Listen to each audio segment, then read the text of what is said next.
The Jets, who obviously are not having the best of seasons, are on the cusp of immortality.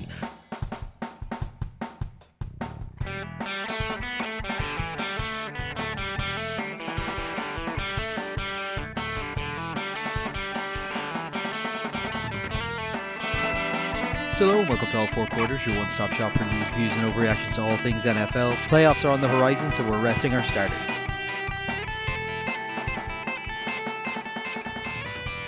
So hey, we got Connor here, another solo pod just over the Christmas period. Hope you and yours all had a lovely time, nice and relaxing. I'm still on leave myself until the 5th of January, so getting a well-deserved break, I think, at this stage. We had a lovely time, got some nice Chiefs gear and everything over the Christmas period. We did it in Dublin this time around, so we had a much more relaxed, not driving all over the country kind of style setup. And yeah, it was very enjoyable. So I hope you all had the same and enjoyed a mixed bag of games over the Christmas period. Netflix maybe got a little bit unfortunate in their selections. It definitely looked better in I'd say August than they did by the time December rolled round. But we've got plenty to dive into because obviously there's only one week left till the playoffs. So let's go and take a quick look at the news. We'll give an update on crime and punishment. What are they doing? Probably not felonies, it would appear. The DK Metcalf story from last week about getting into an altercation with a fan. Pittsburgh have decided to not use the opportunity afforded to void his guarantees in his contract, so Pittsburgh aren't going to act on it.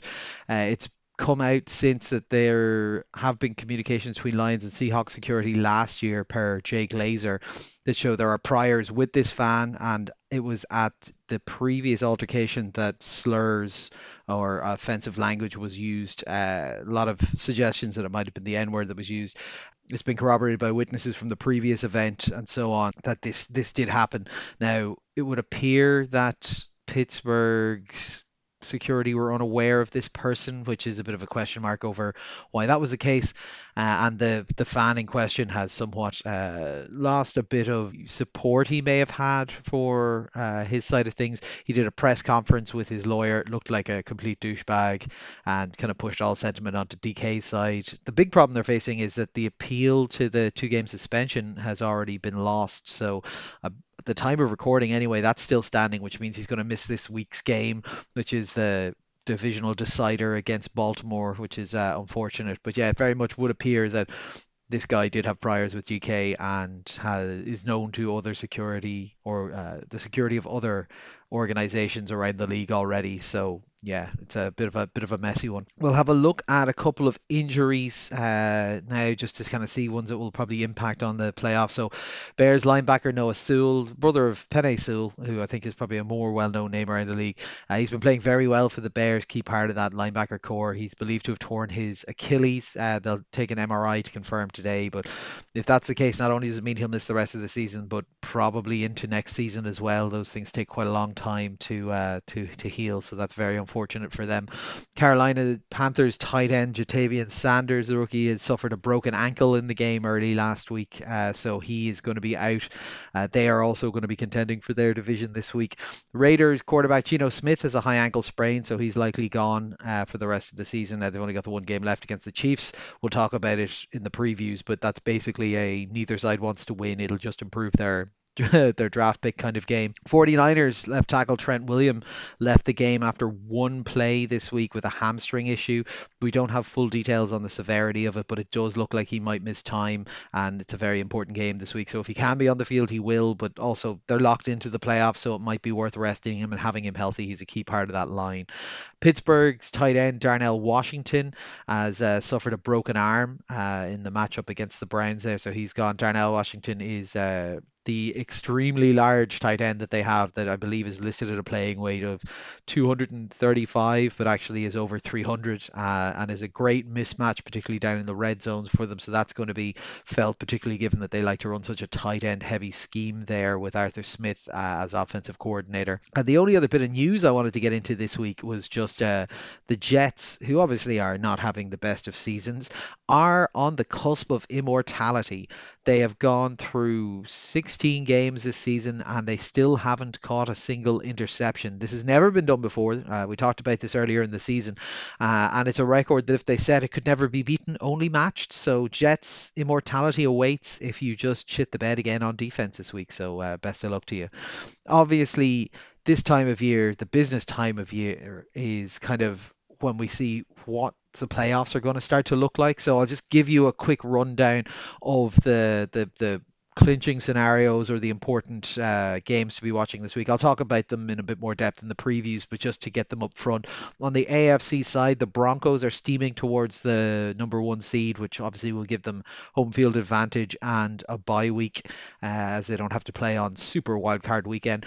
So they'll get the one seed with a win or with a Jags and Pats loss.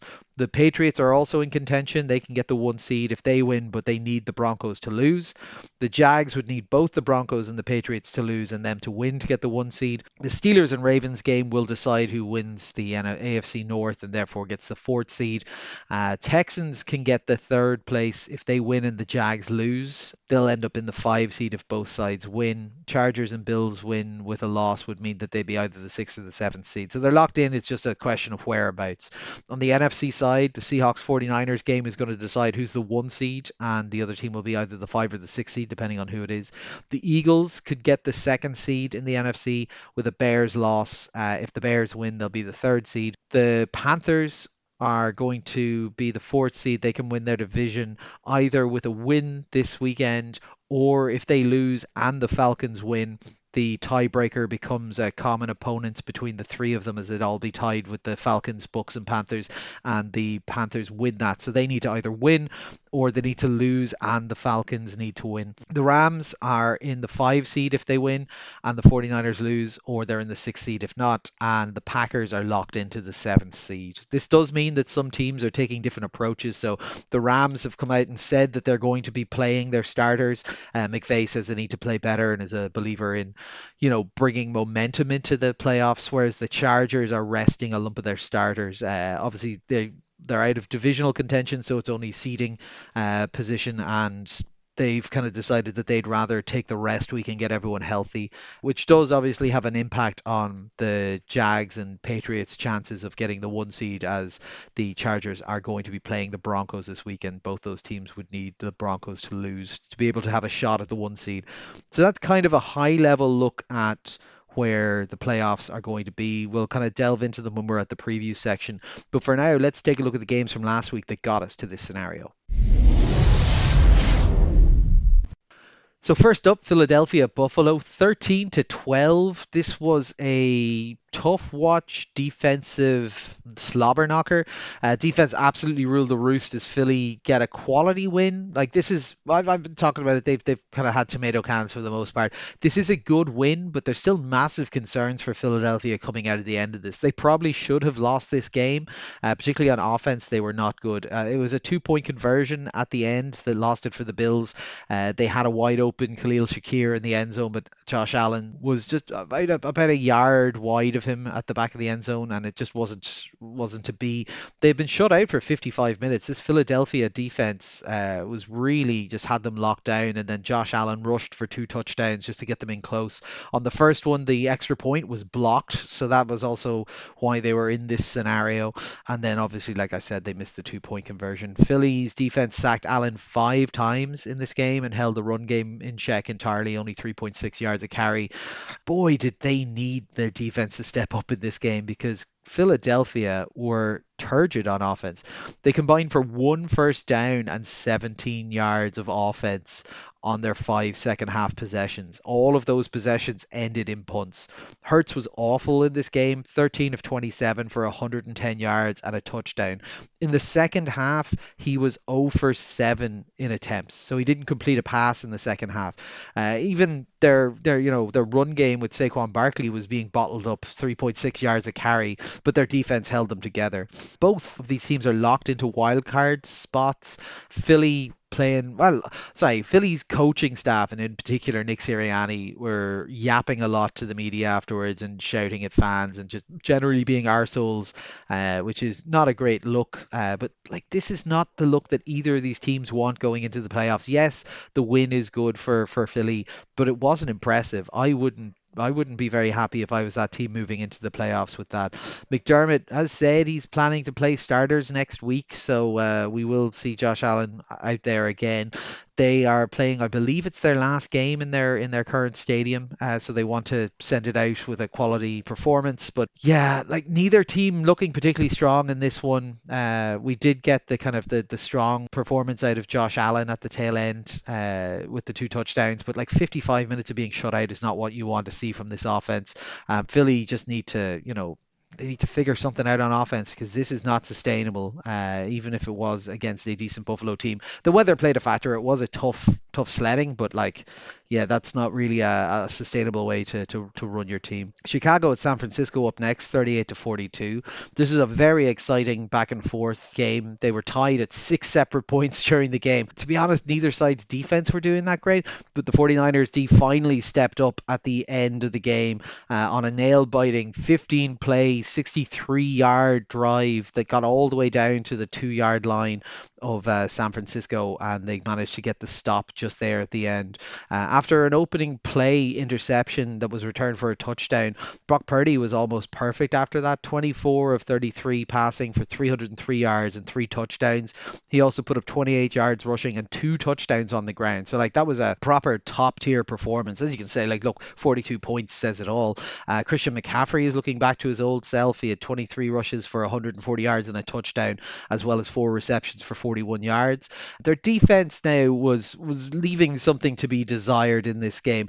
They weren't getting the pressure that you'd like to see. And now look, Chicago have a good line and so on, but no sacks, no interceptions, only 4 tackles for a loss in this entire game. Like their defense were just not at the races, and I don't know if maybe the injury stuff is piling up and their personnel was never the strongest to start with, but like that's a concern for this team going into the playoffs if their defense isn't able to stiffen up, because if you're playing a game where your offense puts up 42 points, you should be able to win that a little bit more handily than this, and it shouldn't be so nail biting down at the very tail end. The Bears matched them offensively, and like I said, they were helped by the fact that the defense wasn't playing very well. Caleb went 25 of 42 for 330 yards and 2 touchdowns. Swift was averaging over 6 yards a carry with 2 touchdowns. It was another big game for Luther Burden, the rookie, who had 8 catches for 138 yards and a touchdown, although I believe he went out injured after the final play of the game. Colson Loveland also had 6 catches for 94 yards and a touchdown.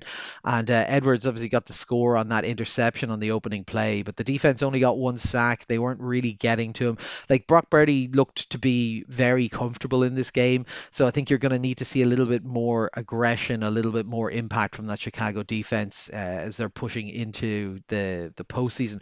Both teams played very well in this, and it was very fun to watch kind of different styles. So San Francisco, a little bit more systematic, but that's always the case with Kyle Shanahan offenses. On the other side, Chicago were very inventive, some interesting play calls, some interesting formational stuff that they were doing as well, kind of providing distractions, getting people on the move and so on. It was very good. 49ers are now looking at playing for the 1 seed against Seattle. With Bears fall short, they played well but came up a little bit short against a very good team on the road again. This means it will probably be a difficult matchup for many people in the playoffs, but you do wonder, because that's a couple of times now where Chicago have just not been able to pick off top tier competition, that they are very good but maybe they're not quite at that elite stage yet, so we'll have to see how the playoffs go for them. Houston at the Chargers up next, 20-16. This Texans defense are just fucking terrifying to play against, and when he's on, CJ can still sling the ball around. Unfortunately, in this game, he only had it turned on for 1 quarter, and it was the first quarter, but it was enough. The defense got 5 sacks on Justin Herbert, and realistically, it should have been more. His line was just unable to keep up with this pass rush at all. Like every time you turned on that, you looked at the screen, you saw, the right tackle's been beaten and the center's been beaten, and they're coming in at Herbert, and he has no business not getting sacked, and he did manage to get the ball off fairly quickly. But yeah, it's just swarming defense, really, really hard to play against. They shut down the run as well. Hampton only had 2.1 yards a carry. Herbert had two fumbles in this game. Luckily, they recovered them, but like this could have been a much more one-sided game. They're kind of lucky that it looks as close as it was. Now that was helped out by the Houston offense not doing much outside of the first quarter. They had their first drive had a 75-yard touchdown pass to Higgins and then a 43-yard pass to Noel. And we were chatting at the time on text, kind of saying, "Wow, he's really going deep in this one. We could get a bit of a high scoring one." And then they just turned off entirely. Their next drives went punt, interception, punt, interception, punt, field goal, punt, field goal. Like credit to the Chargers D, they only allowed three big plays in this game. Everything else was kind of around the 10-yard mark at the longest. They didn't get any sacks in it, so they weren't getting the pressure on them. There was good coverage. Like I said, you can see by how ineffective this Houston offense was afterwards, and also how ineffective their run game was as well in this game, that the defense played well for the Chargers. It does pose a bit of a concern though. Like we said with this Houston team, the offense is the big question mark because the defense is very good.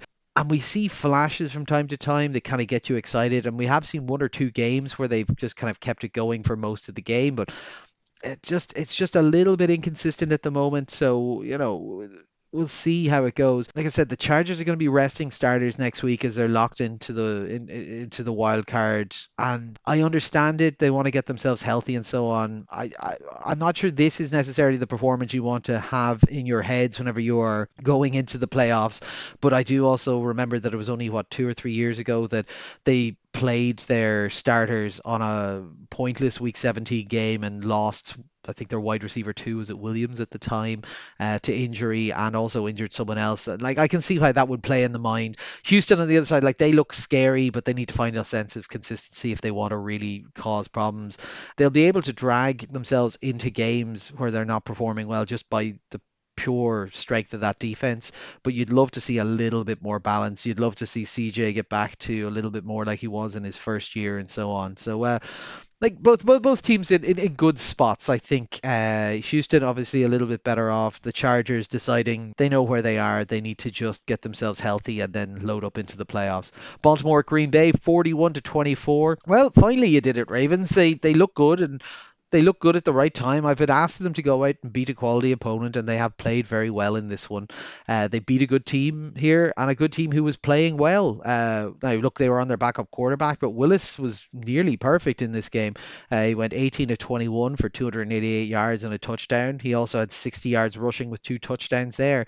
The problem the Green Bay faced is they didn't really have much of a run game outside of him, and he did lose a fumble. Like it wasn't absolutely perfect, but like Willis looked way better than he ever did in his time in Tennessee, and very impressive. And that's a great backup to have. I would say that Willis will probably be getting phone calls about taking a more starter or bigger money job in the off season now. On the other side, the Baltimore were also on a backup quarterback with Huntley, and he ran their offense well too. Not as impressively.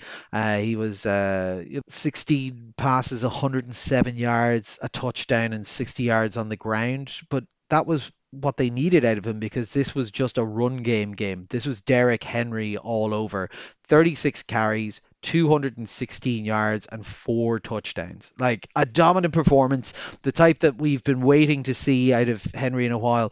Again, this is going to make people point at it and say, again, why was he not on the field for those last two drives last week? It was just like silliness. But yeah, Henry seems to be rounding into form at just the right time. It got close in the third quarter. It was 27-24 there, but then the Ravens knuckled down. They never looked back. They are providing quite a scary prospect for Pittsburgh this week. There are obviously questions about Jackson's injury and whether he's going to be playing or not. But like I said, Huntley looked good here, and particularly when the run game is working, he's more than able to run this offense okay. Green Bay are locked into the seventh seed. They look wounded. They're not quite the team they were. Like, I don't think Jordan Love being in here would have changed the outcome of this. I think Willis ran pretty much as good as they could have in this one, but they just don't look like they're ready for the playoffs at all. Like, you can point to injuries, you can say, look, Micah Parsons is gone and that changes everything, but like I don't know if it does. I just think maybe this Green Bay team is just going to be one of these one and done types.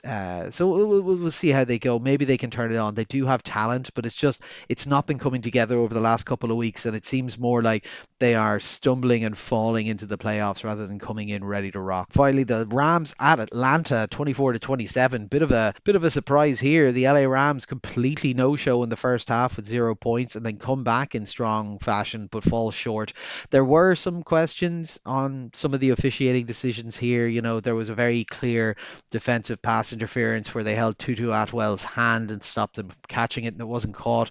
There was a difficult decision that was the correct one where Puka Nacua had an incredible catch, but it was ruled not a catch. And yeah, look, that's fine and so on, because frankly, it was their own fault for what they did in the first half. You can't no-show and then start bitching about the refs. Just do a little bit more work early on in it. Stafford, who was top of the MVP stuff, I still would have him up there myself, but he kind of did himself a bit of damage here. He threw an uncharacteristic 3 interceptions in this one, and yeah, it was just not really working for them. The run game was working quite well. Williams was averaging 7 yards per carry, but they were down 21-0 at the half. So the game script meant they had to go to the air. They couldn't rely on the run game too much, which is unfortunately killed them. For the Falcons, this was just an all Bijan game. 22 carries, 195 yards and a touchdown rushing, with 5 catches for 34 yards and a touchdown through the air. Their defense stepped up well in this. They had 3 sacks and 3 interceptions. One of them was returned for a touchdown for Jesse Bates. It's a worrying late season trend for the Rams here, that they are now out of the divisional hunt. They, have maybe underperformed of late. I still reckon that they are the most complete team in football this year. I think I'm very impressed with them. I imagine they'll be able to turn this on once they get into the postseason. But this Atlanta team just continue to just baffle us. Like, they're just Jekyll and Hyde the whole time. This was an incredible performance, probably more in line with the level of talent they have on this roster. They've even got, the tight end is having a resurgent year. Bijan Robinson looks incredible, even with Kirk Cousins being a middling performer under center. This is the kind of stuff they could do, but then equally they can shit the bed and probably lose to the Raiders the next week, depending on it. So I think it comes down to coaching. I think Atlanta, even with this big win at this stage in a prime time spot, they still need to look at changing the coaching, and I hope that this doesn't change that. Now, as we say, all games are important, just some games are less important, and those games, they go in the dump pile. Pittsburgh at Cleveland, 6-13. There's no sack record for Garrett yet. They basically spent most of their time trying to avoid him getting a sack. Means the division will go down to the final week. That's fun. Cleveland scored 10 points in the first quarter and then did absolutely nothing until the last 2 minutes when they kicked a field goal. This was horrendous from Pittsburgh. Rodgers was averaging 4.3 yards per attempt. The wide receiver room here with DK out is comically bad. Like, Scotty Miller, MVS, and Adam Thielen are not what your top 3 wide receivers should be. And obviously, like you mentioned, they lost Washington as well, so tight end option gone, so it's just down to Johnny Smith. Similarly poor on the Cleveland side. Sanders had 186 yards, a touchdown and 2 interceptions, and their run game was at 3 yards a carry. Pittsburgh could have had this game. They absolutely should have won this game given the performance from the Cleveland offense in this one, but they just couldn't get out of their own way. Instead, now they've got an angry Baltimore team coming at them next week for the prize, and if they play anything like they did in this game, there is not a snowball's chance of them winning that one. Jacksonville at Indy, 23-17. Indy got up early, 10-0, but then they kind of faltered in the fourth quarter. They threw 2 interceptions, a punt and a turnover on downs, and let the Jags sneak this win. Trevor Lawrence ran in 2 touchdowns to go with his 263 yards passing and an interception, and the defense got 2 sacks and 2 interceptions to close out the game. Rivers was fine in this one. It's likely his last game game, I think they're going to go and try and have a look at the young fella instead. But the run game in this one was stuffed. Taylor held to 3.3 yards a carry, even though he did get a touchdown. And as we said, that's what their offense is built on. So as soon as that's gone, they're going to struggle. Their defense faltered massively in the second half. So from Jacksonville, not the quality we've seen in recent weeks, but they do get the job done. You'd hope that, maybe they were partially looking past this game a little bit or whatever. But yeah, it's, you want to see them more like they were 2 weeks ago. I wouldn't like to see this performance. This performance gets you booted in the wild card round, Indy, look, it's sad that the season's gone the way it has. I'm kind of happy they took the shot they did with Rivers, tried something new. It didn't fully work, but I do think it worked better than personally I was expecting it to. And it's nice to see them, at least try and salvage a season and not just give up on it. Seattle at Carolina, 27-10. This was a very close first half and then an entirely lopsided second half. It was 3-3 at the half, then the second half happened. It was awful. I was watching this with a Panthers fan at the time, and Young finished this game with 14 completions for 54 yards and an interception. That's not NFL level quarterback play. The only reason that they were able to stay in this, because their run game never really got going either, was that their defense kept it close. They even their defense came out and opened the second half with an interception to really give them a shot at it, but then Hubbard immediately fumbles and Seattle decide to put the boot down. Touchdown, field goal, touchdown. So yeah, it was just a very, very different team from Seattle that came out in the second half, and that's been a theme for them this year. They seem to start slow and then adjust well, which is interesting. For the Carolina side, they just couldn't get anything going on offense. 9 of their 11 drives didn't reach the 20-yard mark. It almost feels like they don't want to win this division. They've got a very good chance. I think basically 2 out of 3 outcomes next week are going to result in them winning. The problem is on the other side, and this is our next game, Tampa Bay and Miami, 70-22. Tampa Bay also don't want to win this division. Whit Ewers gets it done for Miami. He goes 14-22 for 172 yards and 2 touchdowns, with the defense stepping up well, 3 sacks and 2 interceptions, and a run game that had absolutely no problem moving the ball past this Bucks defense. The Bucks just don't look like they want to be in the postseason. Baker tries his best, 33 of 44 for 342 yards, 2 touchdowns and 2 interceptions, but he also fumbles the ball twice. Chubb, gets the strip sack in the fourth quarter, and Miami couldn't quite close it out, with a field goal and 4 punts in their second half. You would hope that they could have done more. Miami had the opportunity to score more, to be more in this game, to be more dominant. They didn't get it, but the Bucks were just bad, there was lots of good field position for Miami because of the mistakes the Bucks were having. Like I said, 4 turnovers, you can't be having that. But these couldn't capitalize on it. A win is a win, I guess. Well done, Miami. But Tampa Bay, come on, a lot of people were really loving you early in this season. Figure it out, because between these guys and the Carolina Panthers performances, I don't necessarily think we need to have an NFC South person in the playoffs, as this is the kind of quality we're going to be getting from it. Dallas at Washington up next, 30-29. Dallas came out hot, scoring 3 touchdowns and a field goal in the first half, but then they slowed in the second half. 2 field goals and this field goal and a punt, and the Commanders got within a touchdown 3 times in this game.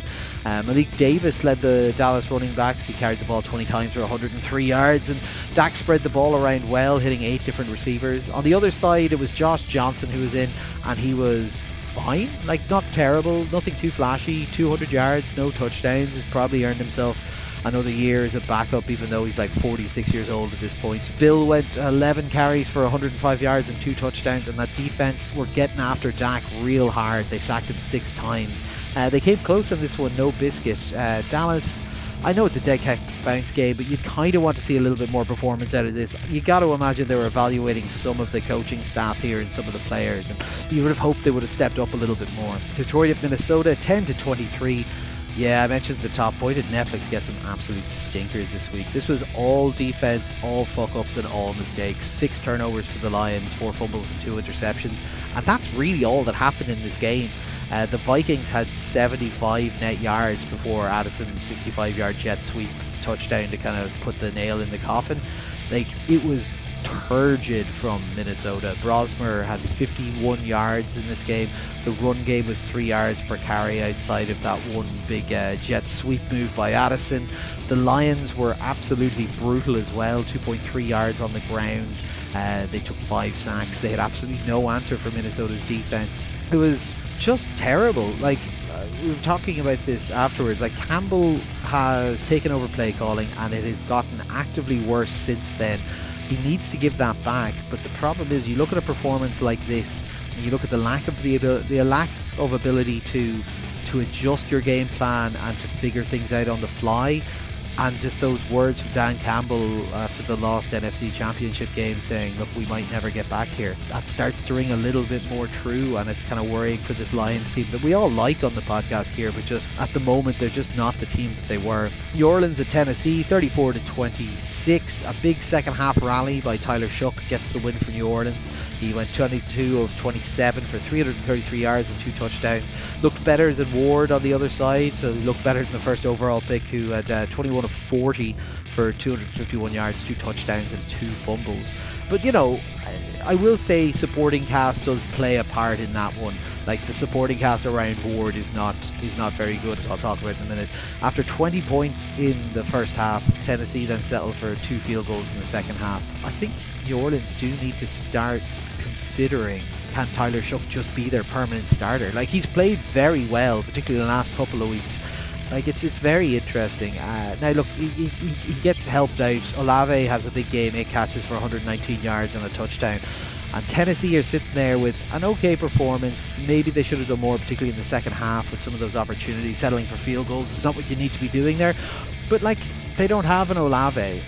And they're probably looking at it going, well, we'll have a good draft pick. We can probably pick some guys up in free agency. Let's put some weapons around this guy and see what we got. Because that was the thing. Supporting cast is a major factor in this performance. Like, if you had a Chris Olave on Tennessee, maybe they would also be able to put up a few more points, maybe convert those field goals. So, it's not all doom and gloom, Tennessee. It's looking at what you might be able to get. It is a bit grim whenever you're saying, oh, we can aspire to be the New Orleans Saints roster. That's not a strong place to be in, but, it's not terrible. Denver at Kansas City, 20-13. Kansas City stayed in this one far longer than they should have. At Denver's 26-yard line with 26 seconds left to go, but they weren't able to convert. The backup tackles did very well for the Chiefs. Poole and Godric only allowed 4 pressures against this superstar defense of the Broncos. Chris Jones's penalty likely cost the game, and that's a bit of a recurring theme at the moment of him making a few more mistakes. But Denver looked really pedestrian in this game. 182 yards passing, 128 yards rushing, and only 1 sack. Perhaps looking past this game, they knew they were going to be playing a third stringer and so on. They knew the Chargers game next week was going to be big, but that's 2 misfires in a row for Denver. I would be worried about, are they maybe cooling down as they're coming in? At least they're going to get to play a Chargers team without some of their starters in there, so they should be able to get themselves amped up again and lock up that 1 seed. But yeah, for Kansas City, like, a better performance than I expected. I'd say Oluwaton has probably locked up the backup quarterback position for next year. The tackles looked decent in it, but yeah, just there's a lot of roster overhaul that needs to happen for Kansas City. For Denver, slightly worrying, a misfire, but they still get the win that they needed. New England at the Jets, 42-10. Is Aaron Hernandez still in the Patriots? Because this was a fucking murder. May threw 5 touchdowns and then got to chill on the sidelines from the third quarter onwards because they just didn't need him in there anymore. The run game averaged over 4 yards per carry. Like, the defense didn't really get after the Jets too much. They weren't rushing too much. They weren't getting sacks, but they didn't really have to.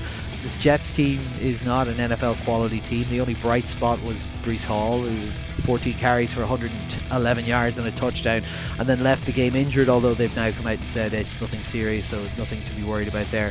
Yeah, like, the only thing of note is their kicker, Borgalis, missed the field goal attempt in I think it was the 4th quarter. Like, you wouldn't have had that happen in Bill Belichick's time.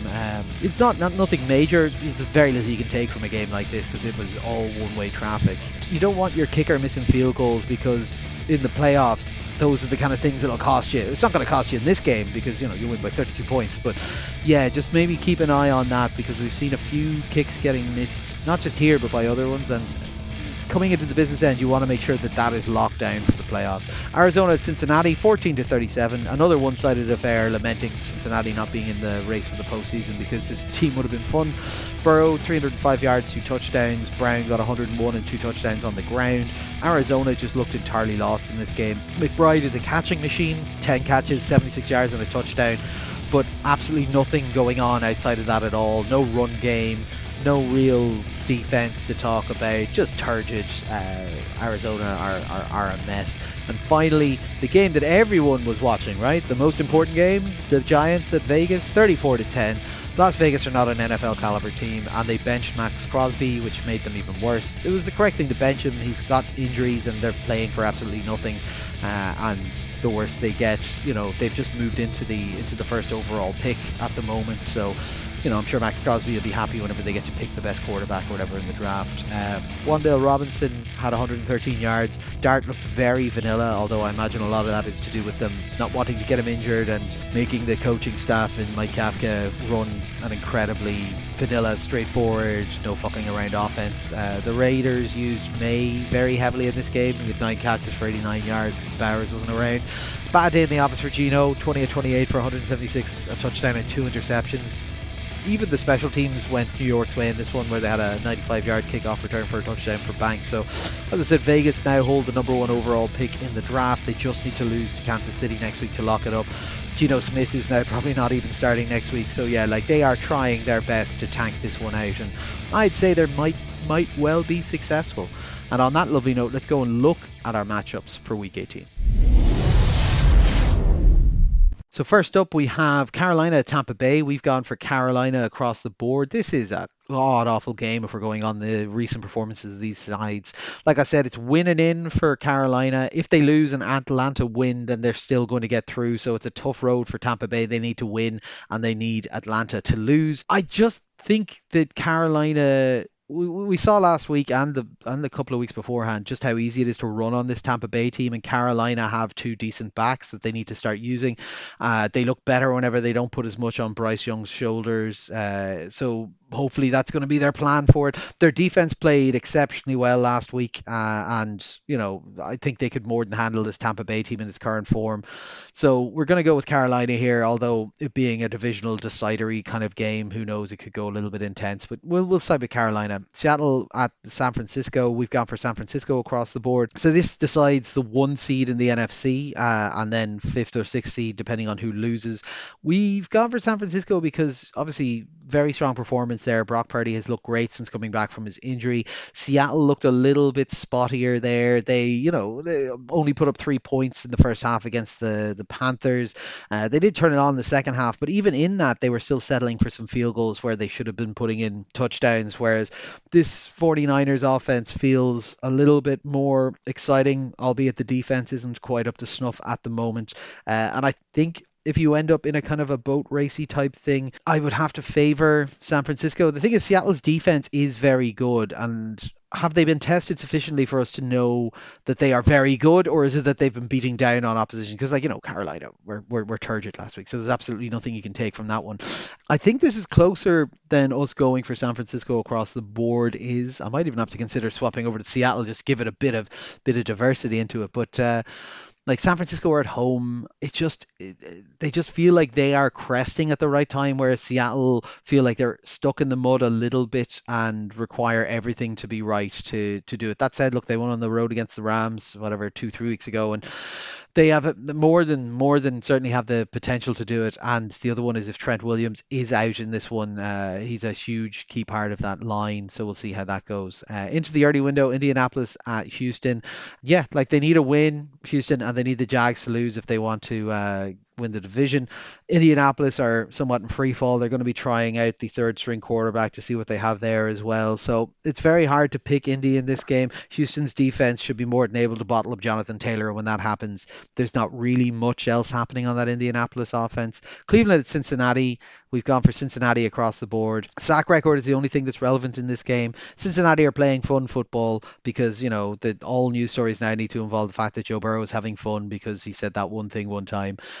But yeah, basically Cincinnati are the better team here. Cleveland will probably get a few bits going. It would be very funny if, Joe Burrow just gives up and lets him have a sack, so we get a new sack record with a new controversial in it. But yeah, just keep an eye out for the sack record happening. But Cleveland's offense aren't really doing much. New Orleans at Atlanta. Myself and Ronan have gone for Atlanta. Sean's gone for New Orleans. Impact on the NFC South if Atlanta win this, because if Atlanta win this, it means that Carolina are locked into the playoffs. New Orleans have played very well recently. As we said, Atlanta are this Jekyll and Hyde. What one are you going to get this week? Based on their performance last week, I'm going to back Atlanta to just get the most out of their quality players. New Orleans are fun, but they're not really a top tier team at all, whereas Atlanta have the potential to play at a top tier level. They just don't do it consistently. That said, Atlanta having played well this week probably means they're going to play poorly, so Sean is probably right with the New Orleans pick. But yeah, it should be an entertaining enough game provided Atlanta come to play. Green Bay at Minnesota. Myself and Ronan have gone for Minnesota, and Sean has gone for Green Bay. I don't even know if Green Bay are going to be playing starters in this game, to be honest. They're locked into the 7th seed. Minnesota are playing everyone. They're trying to get everyone feeling good and excited. Like, Brosmer is terrible. I do wonder if McCarthy might be back for this one. I, this is a bad game. Like, this is just a very bad game. You just want, like, Minnesota's defense need to put up a performance like they did against the Lions to keep themselves in this one if Brosmer's under center. All that said, Green Bay's defense isn't quite what it once was, so they might be able to get something moving a little bit more. But yeah, stale game. Not that interested in it. Tennessee at Jacksonville. We've gone for Jacksonville across the board. Must win if they want to lock up the AFC South. Must win if they want to have any shot at being able to get the 1 seed. Tennessee on the other side are not well. Like we said, no supporting casts. They've got some pieces, but they're not a complete team. Jacksonville need a palate cleanser after what was not a great performance this week. So they need to stack some points, get the crowd riled up at home, and I think they're going to manage that. Dallas at the Giants. Dallas across the board. This game means absolutely nothing. Dallas should win because the Giants are refusing to do anything at the moment that's in any way interesting. And Dallas are not the Oakland Raiders. So, yeah, that's basically all you need on that one. Don't watch it. It'll be boring. Arizona at the Rams. Rams across the board here. Dead game. No one cares. But the starters will be in for the Rams versus Arizona's. Like, you could probably put the backups in. You wouldn't be able to tell the difference. It's not a good year for Arizona. So Rams get themselves right. Probably start pulling starters around halfway. Kansas City at Vegas. We've gone for Kansas City across the board. Neither team wants to win this, but who wants to win? Who wants to not win harder is the question. I think that's Vegas, given Max Crosby is benched. They're probably not playing Geno Smith. There's very little on this Vegas team to look to. Kansas City are obviously on their third string quarterback. They've got backup tackles in. I think they're on their 14th line configuration of the year. A lot of players are out. Like, Rice isn't in there. Worthy might not be in there as well. So, like, honestly, it could go either way, but I just think Kansas City are going to manage it. And I think I'd almost prefer them to lose and get a slightly better draft pick. But how do you kill that which is already dead? The Vegas Raiders started phoning this season in a long time ago. Washington at Philly. We got Philly across the board. They get the number two spot with a win and a Bears loss. So Philly are going to be coming to play. We don't even know who's going to be quarterbacking Washington, because obviously it was Josh last week because Mariota was injured. I don't have word on whether Mariota will be back for this game or not, but yeah, like, Washington have the slowest defense in the league. Philadelphia should be able to just run the ball a lot. I would wonder if they're going to try and get their pass game going to try and shake some of those cobwebs from that brutal offensive performance this week. So we'll see. But again, not much to play for in this game. Philly should win it. Miami at New England next. We've gone for New England across the board. Yeah, so look, New England need to win and hope that Trey Lance does something against the Broncos, because he's, for those who've forgotten, the backup in the Chargers at this stage. It's unlikely, but I still think they're going to handle business against a Miami team that's had a win last week. But they're playing a backup quarterback. They are undermanned. They've got a good defense. It'll be a nice test for the offensive line and so on. And New England I think they want to be coming in hot into the playoffs. So I think they're going to need to put up some performance in this. And I would say they'll probably have an eye out on what's going on in the other games around them. They'll be scoreboard watching, and obviously if Denver's ahead, I think they'll start pulling starters after they have one or two good drives so they can leave on a positive note but not risk injury. Miami's hope here is that New England start pulling starters early because Denver start pulling ahead and there's nothing to be gained. That's kind of the only real spot for Miami, I think, in this one. Detroit at Chicago. Myself and Sean have gone for Chicago, and Ronan's gone for Detroit. Williams needs 270 yards in this game to become the first ever 4,000-yard passer in Bears history, which is one, hilarious that they've never had one. Two, kind of grim. I gotta say, Detroit coming off their worst performance, like we talked about it there, 6 turnovers. They're going to want to change that narrative. They're going to want to end the season on a positive note. I'm not sure this Chicago team is the one to do it against. I think we're going to see exciting offensive plays from Chicago. I think they're going to use this to try and bed in some new concepts and try some stuff out and maybe run some weird plays to feck over the analytics that other teams are going to use against them. So that'll be interesting. But yeah, we'll see how it goes. I would love Detroit to come out here and be firing and to look good and to give us a bit of hope going into next season. But I do kind of feel that it's Chicago are on the up, Detroit are very much on the down. I lost a good bit of faith in their ability to turn it around last week, and I just saw their lack of ability to adjust. So I'm going to go with Chicago in this one. But Detroit, they have the players to do it. It's just that they haven't been able to get the play calls right. Chargers at Denver. Like I said, backups are going to be in for the Chargers. Denver need this to lock up the 1 seed. They're at home. You gotta pick Denver to win this one.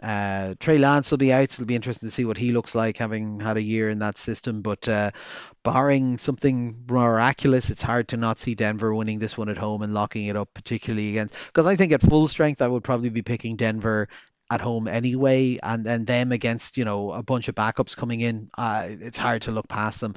The Jets at Buffalo. We're going for Buffalo across the board. The Buffalo faithful need a palate cleanser. They're still live for seeding, I think, between the 5 and the 6, and possibly the 7, but 5 and 6 I think are the most likely ones. But they're dependent on other games, so it's not within their own control. This is Buffalo's last game at this stadium, so they will be playing starters. They will be trying to go out on a high. They might destroy the stadium at the end of it. Like, these guys like going through tables. I can see chairs being taken off and everything, but the Jets are just not a competitive football team. We saw them against New England this week. Buffalo probably get up by about 20 something points and start pulling starters. That's my guess. Buffalo all the way. And finally, Monday Night Football. Boy, they got a good one for this one. Baltimore Pittsburgh. I fucking called it. I called it a couple of months ago. This matchup decides the division. Baltimore come into Pittsburgh. Pittsburgh have fallen off. Baltimore really heated up last week. Hard to look past them. We've got them across the board here. Now, could Pittsburgh do it? Absolutely.